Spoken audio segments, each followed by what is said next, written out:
ఉన్నాయని సీఎం చంద్రబాబు నాయుడు తెలిపారు. Assembly budget సమావేశాలు ప్రారంభమై 3 రోజులవగా గవర్నర్ ప్రసంగంపై ధన్యవాద తీర్మానం చర్చ 2వ రోజు కొనసాగుతోంది. ఈ సందర్భంగా సీఎం చంద్రబాబు నాయుడు గత ప్రభుత్వం చేసిన అరాచకాలను ఎండగట్టారు. కూటమి ప్రభుత్వ హయాంలో చేపట్టిన అభివృద్ది సంక్షేమాలను గుర్తించి ప్రస్తావించారు. ఏపీలో పింఛన్ల కోసం ఏటా 34,000 కోట్లు ఖర్చు చేస్తున్నామని వివరించారు.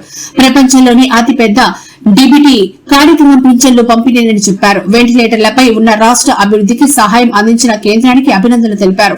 కేంద్రం మద్దతు వల్లనే రాష్టం కోలుకుంటోందని, హామీల అమలుకు కూడా కేంద్రం బాధ్యత తీసుకుందని సీఎం పేర్కొన్నారు.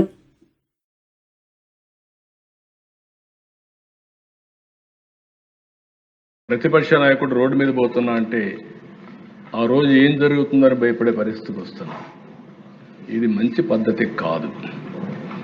ఇలాంటి సమస్యలన్నీ నేను ఒకటే చెప్తున్నా, ఒక ఎక్కడికి పోయినా దౌర్జన్యం చేయడం, రోడ్డంతా బ్లాక్ చేయడం. విజయవాడ నుంచి గుంటూరుకు పోవాలంటే 6 అవర్స్. ఇంకెవడు వాడికి నరకం అన్నమాట. ఎవడు రోడ్డు మీదకి వచ్చినా వాడికి నరకం. విజయవాడ నుంచి ఇబ్రహీంపట్నం పోవాలంటే 7 అవర్స్. ఏంటి అధ్యక్ష ఇవన్నీ?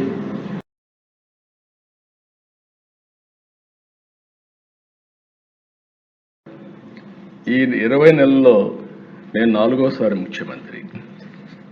ఈరోజు ఈ డెవలప్మెంట్ అంతా చేయగలిగామంటే నేను అందరిని అభినందిస్తున్నా. ప్రత్యేకంగా ఢిల్లీలో ఉండే కేంద్ర ప్రభుత్వాన్ని మనస్ఫూర్తిగా అభినందిస్తున్నాను. దేశ వెంటిలేటర్ పైనుండే ఆర్థిక వ్యవస్థ ఆ సమయంలో కానీ ఆక్సిజన్ ఇవ్వకపోతే ఏమవుతుందో మనందరూ తెలుసు.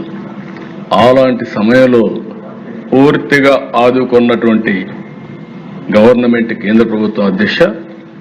అయితే వాళ్ళు సపోర్ట్ చేసిన అధ్యక్ష, ఇక్కడ మనలో ఐకమత్యంగా ఉండి మనం ముందుకు పోకపోతే ఈ ఫలితాలు వచ్చేటివి కాదు.